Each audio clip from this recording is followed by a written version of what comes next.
I begrudgingly pay my taxes yet again as we return to Arrakis, ready for part 10 of our Dune Awakening survival journey completely alone. Today we are hunting for Captain Skorda, assassinating the water shipper, and finally putting into motion a plan we've had since the very beginning. Let's go. Captain Skorda is still out there, hunted by the Atreides, and it's our job to find him. Last episode we were told to assault the Masquerade Learning Centre in the Udum, and that's exactly where we're going first. We enter the Learning Centre and we are most certainly going to be up against it. This place is riddled with Masquerade, and the centre is a winding set of halls and passageways. Skorda must be in here somewhere. Update on the hunt. I think we've managed to track him down, but there's a pentashield between us and the chamber where Skorda likely is. There will doubtless be a shield key nearby, but we'll have to cut through even more Masquerade to get it.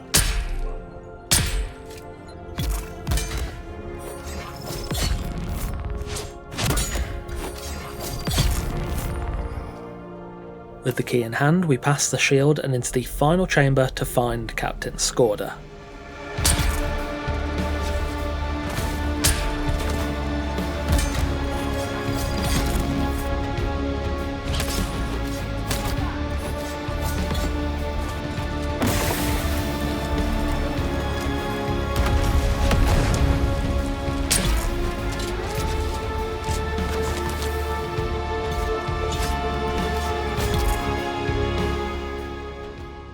Well, after finally clearing the room, it turns out we'd just missed him again. Skorda apparently showed some promise as a recruit and was sent to a Naib in a nearby testing station to help train up the new Masquerade militants. I called Thurfir Hawat and he told me to head straight there and find Skorda. We located the testing station just a ways down from the learning centre. It was pretty clear that this wasn't just another station. The outside was littered with remnants of the Masquerade, this place evidently being used as a large-scale camp. Doubtless many more cultists would await us inside. Indeed, despite the initial quiet, the testing station was full of Masquerade. Fighting through them, the station was littered with corpses and audio logs. One of particular interest was from Ignis, seemingly a leadership figure, leaving a note for Hauer, the man we know as the Red Scorpion of the Sandflies. It appears that the cultists and the militant labourers may have been working together, at least to a degree. It seems the station had also been occupied by scavengers prior to the Masquerade takeover. That explains the corpses, I guess. Finding another note, it seemed that Skorda had disappeared yet again. Nala, a Sayadina of the Masquerade, had received word that Skorda had fled the camp. He seemed to have been sick, perhaps an after effect of the tainted spice, and tried to run from the cultists. Nala sent a hunting party after him and we were hot on their tails. He had nowhere left to run, and it was finally time to find Captain Skorda. The hunting party was already dead when I arrived, their bodies painting a trail up the mountain and into a small cavern. Inside, Captain Skorda, wounded and sick. He was already too far gone, there was no saving him, but he was willing to spill his secrets. The tainted spice was something he and his crew had found on the planet Ix, and had taken to start their own spice trade. It was only after the Catheria crash that he realised the spice was deadly. He'd recovered a container from the wreck and sold it to the Sandflies. He then tried to get off world and mercenaries ambushed him. He joined the Masquerade to hide, and they too turned on him after he got sick, and now Skorda will never leave Arrakis. He did share one last secret. The rest of the tainted spice was in the cargo hold of the Delphis, part of the Catheria's escort that was shot down in the Sheol. Do us a favour and leave.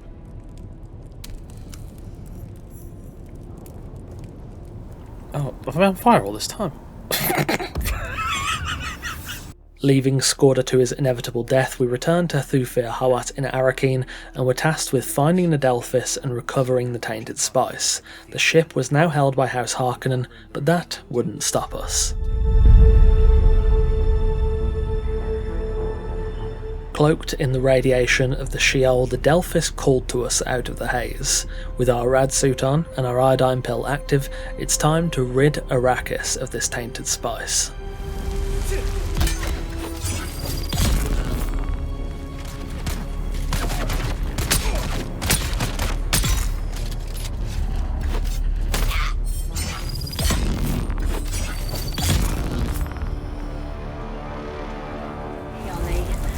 Don't know if anyone will find this message, but if they do, I hope it makes its way to you. Radiation is off the charts. I'm as good as dead already. It's been an honor serving with you all. Especially you, Ollie. You always had my back. Hope you get through all this and get back to Caladan real soon. Raise a glass of the good stuff for me when you can. With the spice recovered from the smouldering wreck, it was now time to bring it back to Hawat. You've accomplished the impossible. With the return of the spice, we had finally done it. We are now a rank 5 Atreides operative. Hawat was certain this spice could help save the house. He found it suspicious how the Emperor had declared the Sheol a no-combat zone between the houses, and now things had escalated, it was only right for us to meet Duke Leto Atreides himself.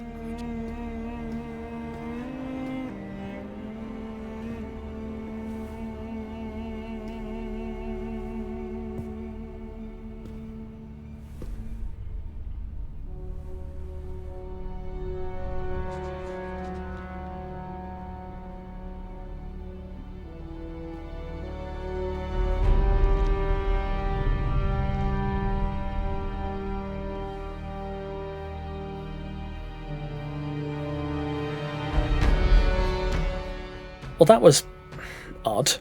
I'm not quite sure what we've signed there, but alas, Hawat said he had a team working towards answers on the tainted spice, but its source from Ix and suspected Imperial involvement suggested a high secret in the Imperium. It also seemed that the Harkonnen didn't know either, as he'd heard they too were chasing the same answers. On the topic of the Harkonnen, we do have a little plan in our back pocket that we've been working towards, but before that, we need just a bit more Solari. So let's head back to Hugger Basin. Back in the Udum again, we firstly scanned a Masquerette site, which led us to another site in the east where I completed this step of the contract. I then had to return to the learning centre from earlier to try and free a captive. He'd already managed to escape and was being chased by Masquerette hunters. We followed the trail by scanning around inside the Udum and headed to Takwa's watch, eliminating the enemies inside, finding some documentation and killing the hit squad to reach the final leg of the contract. We then went to Testing Station 71, got Kyne's book in the final room for Jocasta Cleo, killed the Masquerette assassin and finished the Dangerous Dealings contract chain, getting us a bunch of Solari and a new spit dart rifle. 262? That's crazy. Lastly, I gave 35 industrial pumps to House Saw for 10k Solari and claimed my Sandfly kills for House Harata for another 10k, bringing our Solari total to just over 370,000, more than enough for what we're after. However, we do still need to do 2 more contracts, for a reason I'll explain in a moment. Firstly, we went over to the Rift to find the wreck of the Tisiphon. After flicking back on some responders, we looked for the crew who seemed to have escaped the wreck. After checking 2 nearby outposts, it looked like they could have retreated to a testing station. We checked there too, but instead got put on the trail of a mysterious message. We returned to Helios Gate to pick it up, delivered it to the Pinnacle Trade Post, and finished this contract chain. Halfway there, the final contract we need to do took us to the wreck of the Alecto in the western shield wall, the final biome we're yet to visit. I first got the survey probe to finish completely mapping Hugger Basin, and then had to duck back into the Udum for cover from a sandstorm.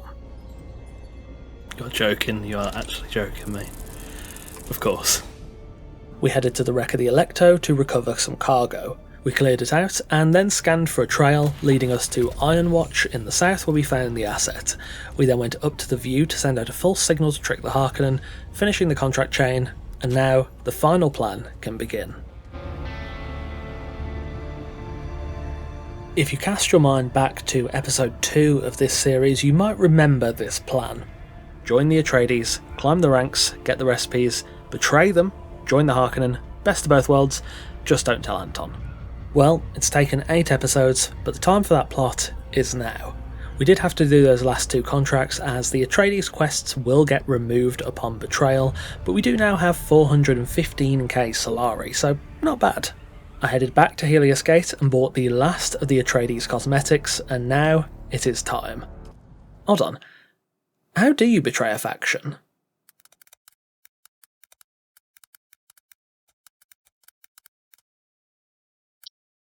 Change of heart. So, Google told me that it was at the Vermilius Gap, but Apparently not. Maxim was strangely silent after choosing to defect, so I guess we'll have to talk to somebody else. That someone is Piter de Vries at Harko Village. My, what a deliciously treacherous fiend you are under the finery of honour. The plan is finally in action. We will betray the Atreides, but to gain the trust of the Harkonnen, I must recover information the Sandflies have been using to extort the Atreides and deliver it back to Piter. Arriving at the camp, the first order of business was to kill every single Sandfly.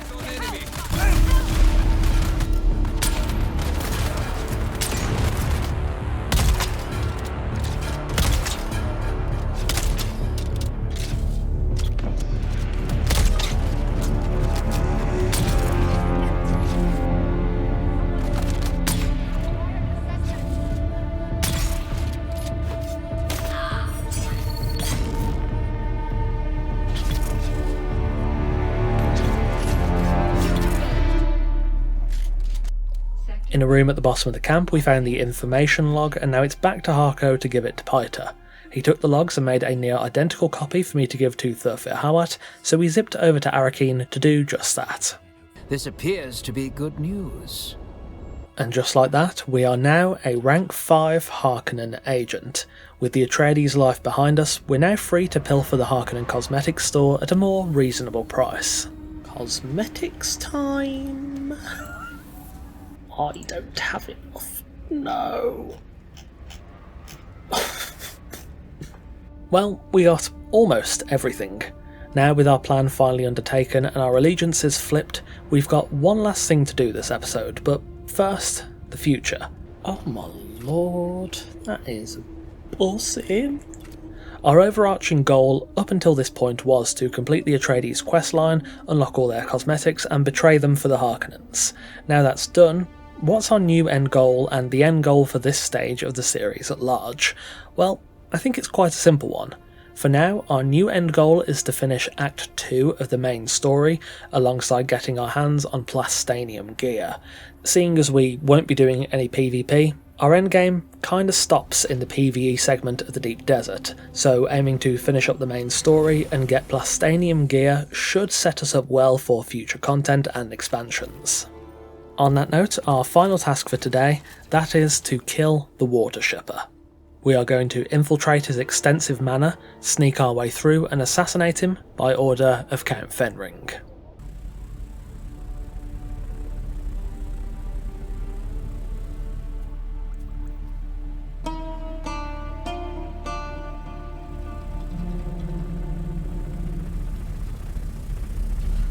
The Water Shipper's mansion shone like a beacon in the dusky desert night. This was a stealth mission through and through.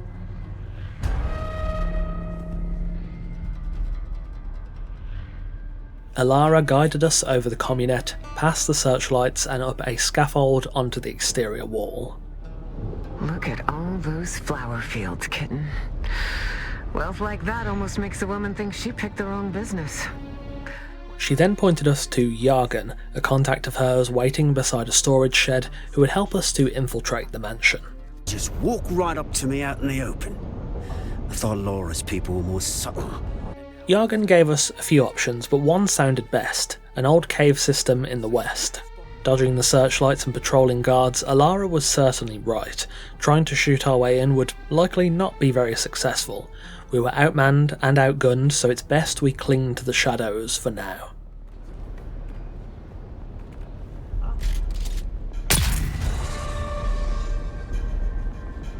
We eventually found the cave system in the western reach of the estate and carved open the door to enter.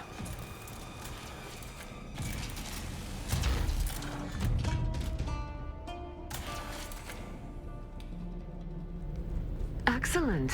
You've penetrated the back passage, kitten. Just be careful of toxic gas deposits and... Snaking through the cave beneath the mansion, we carved passages through the rock and dodged pits of quicksand to emerge into the manor. Evading yet more searchlights and silently dispatching the guards within, we eventually reached a water storage container, perfect for the poison intended for the Water Shipper.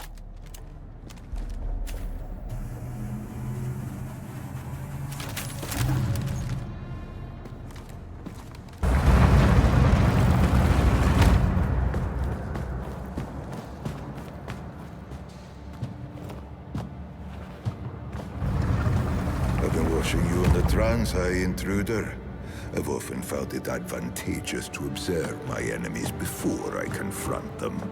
Yet, your affiliation eludes me. I had thought initially that you were from the Guild, another petty fool who couldn't stand the idea of losing business to an outsider. But I don't recognize you. And I know everybody in the Guild, or rather, everybody who matters. And then, I thought that perhaps you are related to the poor fool who used to own this place. But then I remembered I killed every member of his family tree. Tore it from the universe, root and branch. They sent you to check on my progress, I imagine,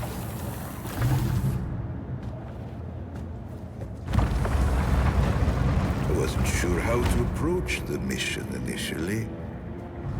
But then I remembered, everybody needs water on Arrakis. It seems so simple. Follow the water, find the Fremen. But they eluded me. I just need more time.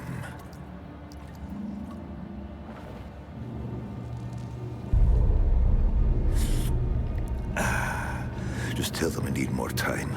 I'll be the one who finds them. I'll be the one who wakes the sleeper. I am certain of it. No, it's too soon. I just need more time. They figured out more than they wanted us to. Our masters, our mission. I know what it all means. You must have the antidote. Give it to me, and I will show you how to break their compulsion. Please. They don't own us. We can... Read.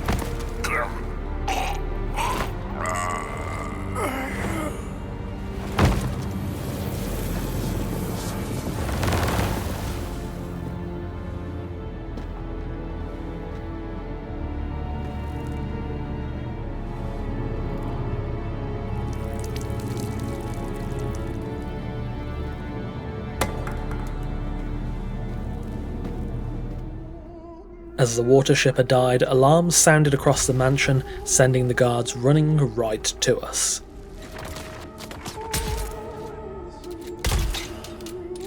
Breaking free of the towering manor, we took the awaiting ornithopter on the landing pad and flew ourselves to safety.